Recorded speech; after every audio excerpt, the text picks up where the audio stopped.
you're so close to the end. I'm so proud of how far you've come. Hopefully by now you've created a couple of files and you are ready to go. We're going to automate in this video, and some rule of thumbs before you can even continue further is that A, you must have all of your emails written. You cannot automate without emails, so even though I didn't cover that in this course, make sure you have each email pre-written and listed in your email templates. For example, if you want a welcome email and you want to automate that, you must have a welcome email. If you wanted to ask for reviews, you must ask for reviews and have an email template for that. If you want to send an invoice or brochure, it's always going to ask you, in the last video we reviewed this a little bit, it's always going to be paired with an email. So regardless, standardize and template your emails and then push pause, go do that, and then come back, okay? So we're going to cover how to automate a smart file versus a legacy file. And I'm just going to go over some basic rules and parameters with you, okay? So you are going to go to Tools up top and click on Automations. And a basic rule of thumb for HoneyBook outside of the you must have a email paired with it is that if, as of right now, again, it's October of 2022, I don't foresee this changing, but again, never say never. HoneyBook does not allow for you to automate any files that have an invoice and a payment attached to it. So if you wanted to automate like a proposal, or if you wanted it like a one and done for minis, for example, where they just put in their contact information and then you automatically send them a file where you were going to get their information, get them to like pick a package, and the next page is for them to pay and sign a contract. Boom, boom, boom, one and done.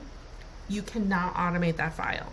You can automate it if it has a contract.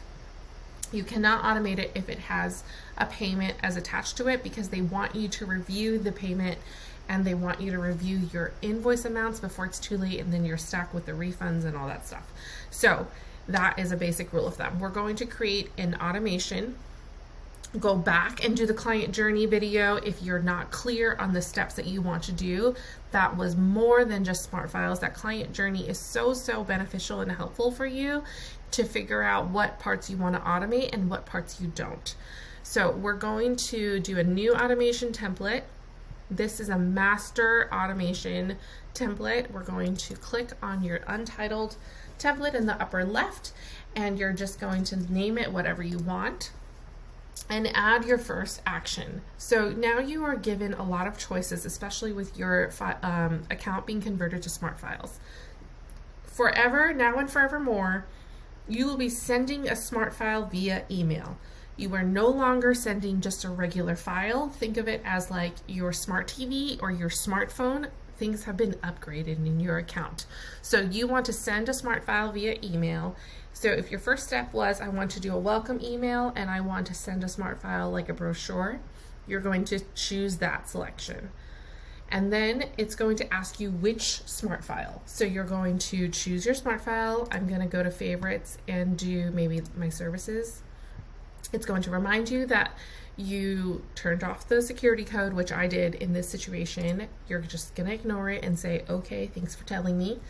And then it's going to ask you which email you want sent with that. So for me, I pair that with my 20-minute HoneyBook call.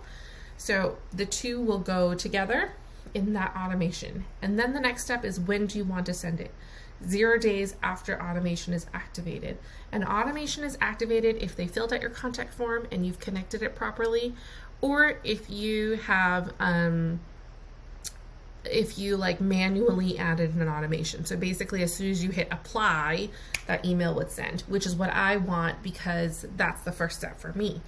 So I'm going to hit the plus symbol and they're going to review. I'm going to maybe send a follow-up email to check in like 5 days later, but I don't want it to go out all the way, so I'm going to require approval before sending.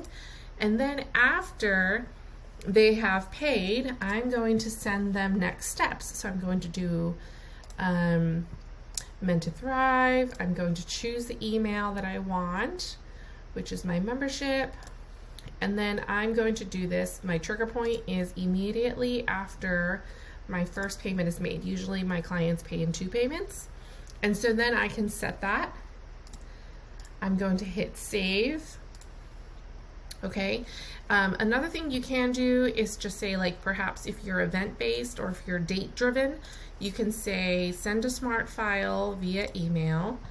I'm going to send maybe like community management e-questionnaire, who knows, after, let's just say I want to send this out like 30 days before my project.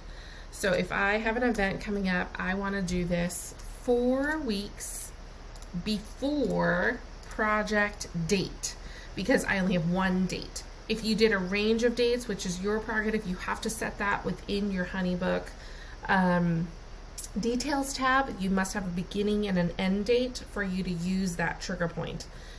I would standardize that. That's my advice to you, because the automation is not going to fire.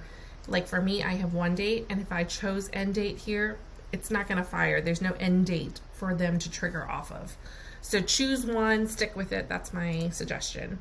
So I can send a smart file 4 weeks before project date. Just know that if your project date is like next month or whenever, if you didn't book it, if you did not book this client and you continue to have the date listed in the details tab, and this trigger point is still 4 weeks before, they are still going to receive this file in this email, because it's based off of the date. It's not based off of whether or not you have booked this client, even though it comes after my step of after first payment is made. That is not how HoneyBook system works or thinks. It is isolating its steps one at a time. And so it's not, don't think of it as, oh, well, everything after this step is after they have paid as a client, and that's the only time these steps are going to be activated and triggered. That's not true. They are isolated incidents. And so if this is 4 weeks before project date and you did not book this client, you must archive any leads that you did not book. Otherwise, they will continue to receive emails from you. Okay. So now that you've done all that, we're going to save. Okay. Oops. Sorry. What did I do here? I forgot to choose the email. I'm going to save. And then we're going to apply this to your client account just so that you can kind of see what it would look like. And I'm going to create a test account here. We're going to send one to HoneyBook. Sorry about that, guy. And what we'll do here is go to the activity tab. Sorry, guy. I'm going to unarchive this so that I can send something to him. You're going to scroll down and click on the automation on the right-hand side. We're going to find the automation you just built, which is test. So you're going to customize and apply. If you do a quick apply, it would just send as is, so you wouldn't get to customize it, which you may or may not want. If you're manually entering projects, it's a great one for you to choose.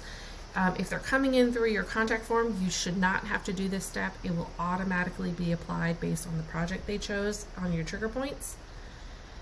If you send this test out, and let's just say you're trying to catch up your current clients based on the new automation you might have made, customize and apply is a great one to use, and that gives you a little more control. Some things I want you to point out right now to you is on the upper left, you're going to see that this is no longer a master. This is being sent specifically to a client. And from here, you can click on this and you can preview and edit your smart files. You can't change the file. You can only edit the email. So that's something for you to understand. But you can delete any steps that aren't relevant. So I'm going to keep it as is actually, and I'm going to apply the project, because I want you to see that as soon as I apply this project, we're going to go back to the project, and Guy should have received an email from me right away, which he just did. Yep, there it is. Hi, Guy, please sign up for a Zoom call. Okay, so sorry about that, Guy. But what I also want you to see is that now, remember, 5 days later, I have an approval. That is going to live and just hold there for me until October 12th, because it's 5 days later. So that will just sit there. And then if I want to send it, because if Guy never responds to me, what I'll do here is either send it or I'm going to skip it, because if he does answer me, I don't need to send this follow-up. So then I would just delete it and move on. You cannot edit a smart file.